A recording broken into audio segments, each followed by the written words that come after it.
কথায় আজকাল একটা কথা খুব শুনতে পাই, আমাদের জেনারেশনের বউ মেয়েদেরকে এই একটা কথা খুব বলা হয়, তারা নাকি আগেকার দিনের মা ঠাকুমাদের মতন কখনো হতে পারবে না। না গো না, সত্যিই তাই। মা ঠাকুমাদের মতন আমরা কখনোই হতে পারবো না। কিন্তু আরও একটা বড় সত্যি, সেটা হচ্ছে তাদের মতো আমরা হতেও চাই না। কেন জানো? কারণ তারা প্রত্যেক দিন, মানে প্রত্যেকটা মুহূর্ত বলতে পারো, নিজেকে যেভাবে গলা টিপে মারতো, আমরা কিন্তু সেটা পারবো না। কারণ তারা সবসময় মনে করতো মেয়েদের জীবনটা সংসারের জন্য, সংসারের মানুষকে ভালো রাখার জন্য, খুশি রাখার জন্য। তাছাড়া মেয়েদের আর কিছুই লাগে না। কিন্তু সেটা একেবারে ভুল। সবাইকে ভালো রাখতে গেলে, সবাইকে খুশি রাখতে গেলে আগে কিন্তু নিজেকে ভালো রাখতে হয়, নিজেকে খুশি রাখতে হয়। যেটা আমরা এখনকার জেনারেশনের বউ মেয়েরা খুব ভালো করে জানি। হ্যাঁ, এটা আমি বলবো না যে সংসারে কাউকে পাত্তা দিও না, কাউকে খোঁজো না, মেনো না, বোঝো না, শুধু নিজের মতে চলো, নিজে ভালো থাকো, নিজে ভালো খাও, সেটা একদম না। সংসারে সবার পছন্দের খাবার যদি রান্না করো, তার মধ্যে একটা পদ কিন্তু নিজের পছন্দের জন্য আমরা রান্না করি। সংসারে সবার যদি খেয়াল রাখি সুখ দুঃখের, তাহলে কিন্তু আমরা এটাও এক্সপেক্ট করি যে সংসারের কেউ একজনও অন্তত তার সুখ দুঃখের খেয়াল রাখবে, তার দিকে একটু নজর দেবে। তো এই জন্য কিন্তু আমরা অনেকের চোখে খারাপ হয়ে যাই, কিন্তু তাতে কিছু ব্যাপার নেই। কারণ আমরা ঘর বার দু জায়গায় কিন্তু সমান করে সামলাতে পারি। আগেকার দিনে মা কাকিমাদেরকে দেখেছি কত ছোট ছোট খুশিগুলোকে নিজের মধ্যে লুকিয়ে রাখতো, ওর গলা টিপে মেরে ফেলতো। মানে বলতেই পারতো না। কখনো হয়তো কিছু একটা কেনার ইচ্ছে হলো, তখন সেক্ষেত্রে আগে চিন্তা হতো, এটা বলবো, তার থেকে বরং নুন আনবে, তার থেকে বরং এই টাকাতে তেল চলে আসবে, তার থেকে বরং এই টাকাতে মাছ মাংস চলে আসবে, এই রকম হিসাব করতো।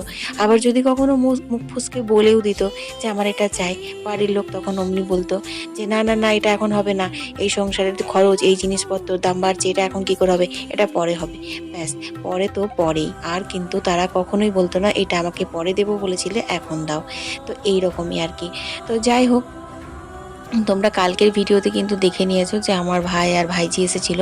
আর আমি তোমাদের বলেও ছিলাম ওদের কালকে বিকেলে ফেরত যাওয়ার কথা ছিল, কিন্তু যেহেতু ভাইজি একদমই মানে কানাকাটি করলো, গেল না, তো সে কারণে ওরা আজকে ভোর ভোর বেরিয়ে গেল।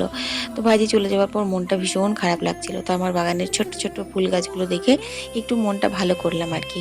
তারপর মনে পড়লো আজ আবার মঙ্গলবার। এই মঙ্গলবারটা যদি না করে শুক্লপক্ষের, তাহলে পরের মঙ্গলবারটাতে পূর্ণিমা পড়ছে, দোল পূর্ণিমা। তার আবার গ্রহণ ট্রহণ কত কিছু নানান রকম ভিডিও শুনছি। তার জন্য ভাবলাম না, এই মঙ্গলবারটাতেই মঙ্গলবারটা করে নেব। তো চটপট করে আবার বাসি কাজগুলো সেরে নিলাম। তারপর স্নান করে এখন ঘরের টুকটাক পুজো যেগুলো আছে সেগুলো সেরে তারপর যাব হচ্ছে মন্দিরে পুজো দিতে। আর এই যে দেখতে পাচ্ছ ট্যাঙ্কিটা, এটাই কিন্তু আমাদের মাটির তলে মাটি খুঁড়ে সেদিনকে বসাচ্ছিল। এতে আমাদের টাইম কলে জলটা ধরবো। তারপর ওই যে জেট পাম্পের দ্বারা আবার মানে ছাদের ট্যাঙ্কিতে উঠবে। তারপর যেরকমটা বাথরুমে বেসিনে কলে পড়ে সেরকম পড়বে। আগে যেহেতু আমাদের সাবমার্সেল বসানো রয়েছে তলে, তো সাবমার্সেলের জলটাই আমাদের ট্যাঙ্কিতে উঠতো। তো ওই জলে তো খুব আয়রন, তো সেই কারণের জন্য আমাদের স্নান করার কাচাকুচি করার জন্য আলাদা করে পাইপ দিয়ে দিয়ে জল ধরতে হতো। তো এটা এখন করার পর আর সেটা হবে না। তো যাই হোক, যখন ভগবান দেয় তখন সব দিকেই দেয়। একটা সময় অনেক জলের কষ্ট করেছি।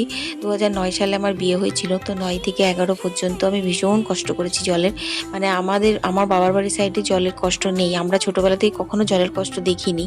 তো সেই অনুপাতে এখানে এসে এমনভাবে জলের কষ্ট দেখেছি, মানে সেগুলো ভুলতেই পারি না সেই দিনগুলো। মানে এরকমও যে জলের কষ্ট হয়, যেটা আমি বইয়ে পড়েছিলাম, সাধারণত আমরা হিস্ট্রি বুকে যেটা পড়েছিলাম যে এরকমভাবে জলের কষ্ট করে গ্রামের মানুষরা, মানে মরুভূমির দেশের লোকরা। তো সেই কষ্টটা আমি কিন্তু আমার শ্বশুরবাড়িতে পেয়েছিলাম। তো বন্ধুরা, জলগুলো ঢুকিয়ে নিলাম, আর এখনো কিছু বসাইনি, চলো ঝটপট করে বসাবো। একদিকে আলুটা সেদ্ধ হতে বসাবো, একদিকে পুনকা শাক বসাবো, একদিকে পোস্ত বাটবো, একদিকে ডাল, হ্যাঁ ডাল করতে হবে, ডাল করবো, আর মাছটা ফুটিয়ে দেবো, ব্যাস রান্না কমপ্লিট।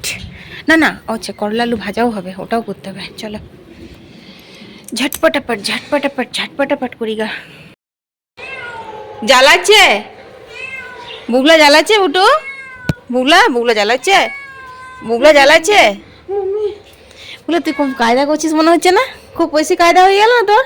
মম্মি আমি না কি হলো, ওখানেও চেপেছিল লালি, লালিকে নামাতে গেলাম, ঠিক আছে, আর আর লালি মম্মি, আর লালি একদম মানে ওখানে ও যেমন করে ও তো লাগে না, নিয়ে ওকে নামাতে গেলাম, উঠে খাক করে একদম থুকে মদন করে করে ঝাঁপিয়ে নেমে লালিকে এমনি করে সরিয়ে দিল, নিয়ে আমার পিছনে দৌড়ছিল। আমি ঘর চলে এলাম, আর ওইও হ্যাঁ উঠু, তোমার ছাকে নিচ্ছে, ছাকে নিচ্ছে পেয়ারে লাল। এই যে বন্ধুরা দেখো কাটা হয়েছে, এই যে পুনকা শাক আলু পোস্ত হবে, আলু করলা ভাজা হবে, পাতলা করে ডাল করব।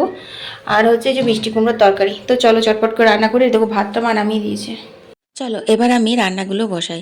আজকে পনকা শাক আলুর পোস্ত, আলু করলা ভাজা আর কুমড়োর তরকারিটা রাত্রের জন্য হবে। আগে কি করতাম জানো, যখন শুক্লপক্ষের এই মঙ্গলবারটা প্রথম প্রথম ধরেছিলাম, সমস্ত রান্নাবান্না করে পরে নিজের জন্য আর খাবার করতাম না, মানে এনার্জি পেতাম না। মনে হতো কি দূর, আবার আর নিজের জন্য কে করছে, একবারে রাত্রেবেলায় খাবো।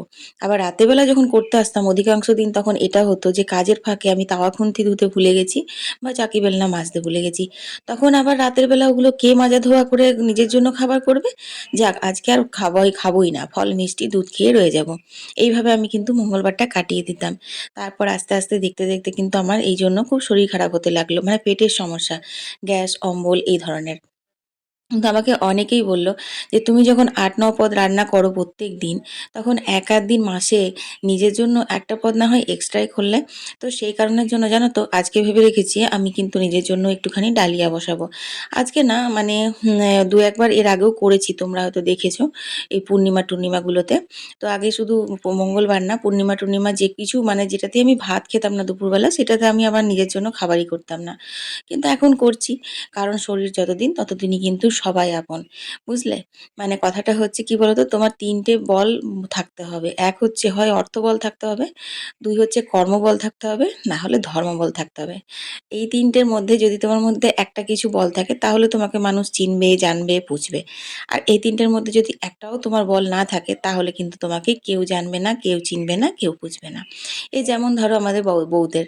আমরা ১২ মাস ৩০ কাল ঘরের সমস্ত কাজকর্ম করি, রান্নাবান্না করি। কিন্তু মাঝে সাঝে যদি আমাদের শরীর খারাপ হয়, দুদিন যদি না রান্না করতে হয়, দুদিন যদি একটু রেস্টে রয়ে যাই, তাহলে কিন্তু সবাই ভুলে যায় যে আমি আগে কি করে এসেছি আমরা। তখন কিন্তু আমাদেরকে সেই হিসেবটা দিতে হয় যে ২ দিন ধরে খুন্তিটাও নাড়িনি। এই আরকি। তো যাই হোক তোমাদের সাথে কথা বলতে বলতে কিন্তু আমার দেখো এদিকে রান্না হয়ে আমি ডালিয়াটা বসিয়ে নিয়েছি। বাটিতে করেই বসালাম। যেহেতু কুকারে করে একটু কলাইয়ের ডাল বসিয়েছি তো, আর কলাইয়ের ডাল কুকার ছাড়া সেদ্ধ হতে অনেক দেরি হয়। আর গ্যাসের দিন দিন যা দাম বাড়ছে তাতে করে অত গ্যাস পোড়ালে হবে না। তো সেইজন্য অল্প একটু বাটিতে করেই কিন্তু বসিয়ে দিলাম। একটু বাদাম দিয়েছি, একটু কুমড়ো দিয়েছি, আলু দিয়েছি আর ডালিয়া মুগ ডাল দিয়ে ভালো করে মসলা তোমার ওই আদা বাটা, জিরে গুঁড়ো, ধনে গুঁড়ো, তেজপাতা, নুন, মিষ্টি ব্যাস। তো এইসব রান্নাবান্না করতে করতেই কিন্তু আমার ১:৩০ বেজে গেছিল। তারপর একটু খাওয়া-দাওয়া করলাম। খাওয়া-দাওয়া করে একটুখানি শুয়েছিলাম। ওই ০.৫ ঘন্টা মতো। তারপর বুবলা পড়তে উঠলো, লাইট জ্বেলে দিল। আর কিই বা শোবে? তারপর উঠে পড়ে দেখো চাটা কিন্তু খেয়ে নিয়েছি। চা খাওয়া হয়ে গেছে। তারের জামাকাপড় ছিল সেই সমস্ত ভাঁজ করাও হয়ে গেছে। তারপর ঘর বারান্দা সমস্ত কিছু ঝাড় দেওয়া হয়ে গেল। এরপর মঙ্গলবার আজকে যেহেতু একটুখানি মঙ্গলবার করেছি আলতা পরব। ওই বেলাতে স্নান করে থেকেই না আলতা পরব মনে মনে করলাম। কিন্তু একটার পর একটা এমন সাজানো কাজ সংসারে যে আলতা পরার আর সময়টা আমার বিকেল ছাড়া হলোই না। এমনিতেও তোমরা দেখেইছো আমি বিকেল বেলাতেই আলতাটা পরি বেশিরভাগ দিন। তো যাই হোক এখন আলতা পরে সন্ধে দেবো, তারপর আবারও রান্নাঘরে রাতের পেটের জোগাড় করতে হবে। এইভাবেই তো দিনটা কেটে গেল। আর ব্লগটা তোমাদের কেমন লাগলো তোমরা কমেন্টে জানাতে ভুলো না। ভালো লাগলে লাইক, শেয়ার করে দিও। সবাই ভালো থেকো। টাটা।